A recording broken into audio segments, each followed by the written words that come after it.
Hello दोस्तों, मैं हूं शारिफ खान और आप देख रहे हैं all type knowledge channel. Vaccinator और सहायक भाइयों को बताना चाहता हूं कि हमारी जो सैलरी की बात चल रही थी, जो हमारा मानदेय बढ़ाने की बात चल रही थी, वो लगभग 60% कामयाब हो चुका है।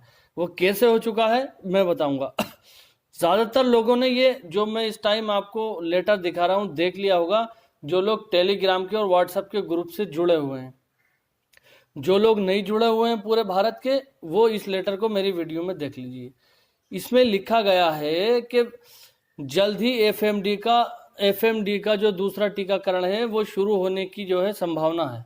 ठीक है, लेकिन वैक्सीनेटर ने और सहायकों ने उसका जो कार्य है वो सही ढंग से नहीं किया है। किस वजह से? कि उनका जो वेतन है वो बहुत ही कम है। सहायक का 2.5 रुपये और जो है अपना टीकाकरण का 3 रुपये विभाग को बहुत ही कम प्रतीत हुआ है।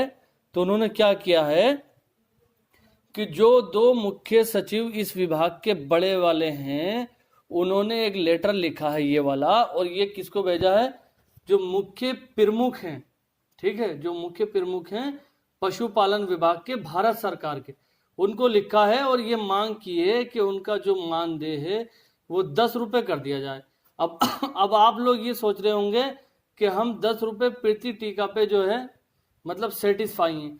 ऐसा नहीं है, लेकिन ये एक कामयाबी की तरफ बड़ा कदम है।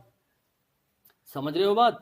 एक कामयाबी की तरफ बड़ा कदम है, क्योंकि कम से कम सरकार ने ये तो माना कि वैक्सीनेटर का जो मानदेय है वो बहुत ही कम है और उसको बढ़ाने की आवश्यकता है। और ये सब कुछ सोचते हुए भारत सरकार से उसकी जो है डिमांड भी रखी। ठीक है। तो ये एक बहुत बड़ी कामयाबी है, अपने आप में समझने की जरूरत है। अब दोस्तों, इसी तरह से जैसे हम लोग मेहनत कर रहे हैं, बहुत सारी जगहों पे लगातार जो है ज्ञापन सौंप रहे हैं और लोगों से बातचीत भी कर रहे हैं, सरकार के लोगों से भी बातचीत कर रहे हैं, इसको कंटिन्यू रखना है। ठीक है, इस चीज को कंटिन्यू रखना है, इसको बिल्कुल भी छोड़ना नहीं है, जब तक के मानदेय सैलरी के रूप में महीना टू महीना नहीं हो जाए। 10 रुपये प्रति टीका से भी हम संतुष्ट नहीं है। ठीक है, ये क्लियरली हम लोग बता देते हैं, 10 रुपये टीके से भी हम लोग जो है संतुष्ट नहीं है। लेकिन हटना नहीं है अपने मार्ग से, लगातार कोशिश करते रहना है। अब मैं आप लोगों को ये लेटर एक बार पूरा पढ़ के सुना देता हूँ, इसमें क्या क्या प्रावधान किया गया है और क्या क्या डिमांड रखी गई है। तो आज इस टाइम आप अपनी स्क्रीन पर जो लेटर देख रहे हैं उसको पढ़ते हैं, चलिए।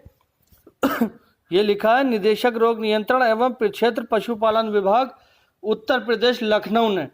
ठीक है, और लेखा किसको है?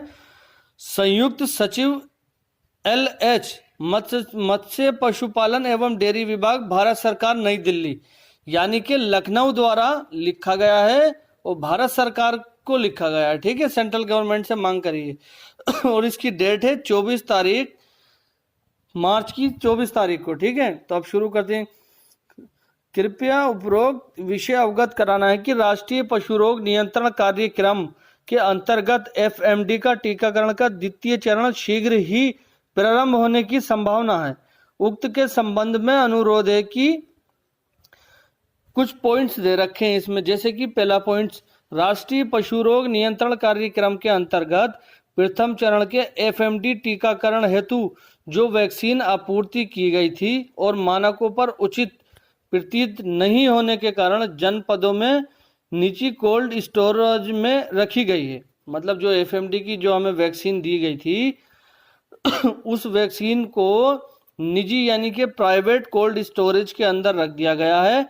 क्यों? क्योंकि वो जो है मानकों पर खरी नहीं उतरी, यानी उसका जो रिजल्ट था वो सही नहीं था। ठीक है दोस्तों।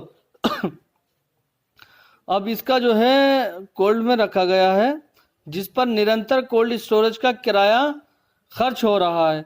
उक्त वैक्सीन का क्या किया जाना है? अभी कोल्ड चेन में रखने की आवश्यकता है, निर्देश अभी तक वंचित हैं। अब इस जो वैक्सीन बची हुई है उसका क्या करना है, यह अभी तक भारत सरकार ने नहीं बताया है। उसके बारे में ये जो हमारे उत्तर प्रदेश की गवर्नमेंट है उसने पता किया है। पॉइंट नंबर 2, विगत टीकाकरण में यह अनुभव किया गया है कि वैक्सीनेटर को ₹3 प्रति टीका, सहायक को ₹2.5 प्रति टीका की दर से दिया जाने वाला मानदेय व्यवहारिक रूप से कम प्रतीत होता है, अतः विभाग का प्रस्ताव है कि उक्त मानदेय को ₹10 प्रति टीका प्लस टैगिंग प्लस इनाफ पे अपलोडिंग करने की कृपा करें। ठीक है, यानी कि टैगिंग और टीकाकरण जो है वो ₹10 करने की कृपा करें। टैगिंग तो एक जानवर की एक ही बार होती है, उसके बाद टीकाकरण होता है दोस्तों। तो कुल मिला के एक टीका का ₹10 करने का प्रस्ताव उत्तर प्रदेश सरकार ने रखा है। ठीक है, इसका तीसरा पॉइंट है। तीसरा पॉइंट बताने से पहले मैं आपको दूसरे पॉइंट में एक बात बता दूं कि ये जो ₹3 प्रति टीका से बढ़ करके ₹10 प्रति टीका हो गया है, ये अपने लिए बहुत ही खुशखबरी है, बहुत ही अच्छी खबर है। लेकिन हम लोग इस बात पर भी सेटिस्फाई नहीं है। ₹10 में भी हमारा कुछ नहीं हो सकता, गुजर बसर नहीं हो सकता। ठीक है, इसलिए हमें जब तक के सरकार परमानेंट मतलब मानदेय फिक्स हमारा नहीं करती, हम लगातार मांग करते रहेंगे। ठीक है, तो ये काफी बेहतर खुशी की खबर है। अब तीसरा इसका पॉइंट मैं आप लोगों को बता दूं, कृपया अवगत कराना चाहें कि उत्तर प्रदेश में राष्ट्रीय पशु रोग नियंत्रण कार्यक्रम के अंतर्गत एफएमडी टीकाकरण का द्वितीय चरण कब से प्रस्तावित है। तदनुसार एफएमडी टीकाकरण के लिए समस्त तैयारी समय से की जा सके।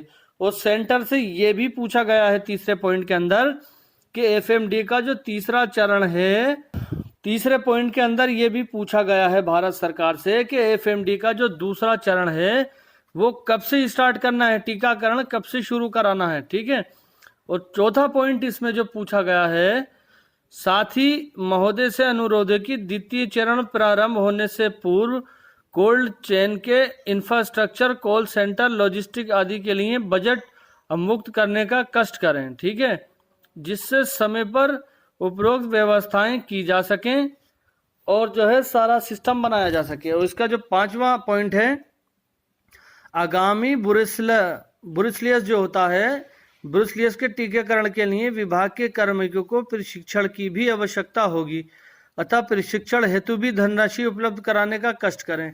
यानी जो ब्रुसेलियस का जो टीकाकरण आने वाला है एफएमडी के बाद, उसके लिए वैक्सीनेटर और सहायक को जो है ट्रेनिंग कराई जाएगी। ठीक है, तो इसमें उस ट्रेनिंग के लिए भी जो है भारत सरकार से पैसे की मांग की गई। तो कुल मिलाकर जो मेन पॉइंट है ये है कि उत्तर प्रदेश सरकार ने भारत सरकार से वैक्सीनेटर का मानदेय ₹3 से बढ़ा करके ₹10 करने को कहा है, और ब्रुसेलियस का जो टीकाकरण होगा उसकी ट्रेनिंग के लिए जो है कहा है कि वैक्सीनेटर सहायक को इसकी ट्रेनिंग दी जाएगी।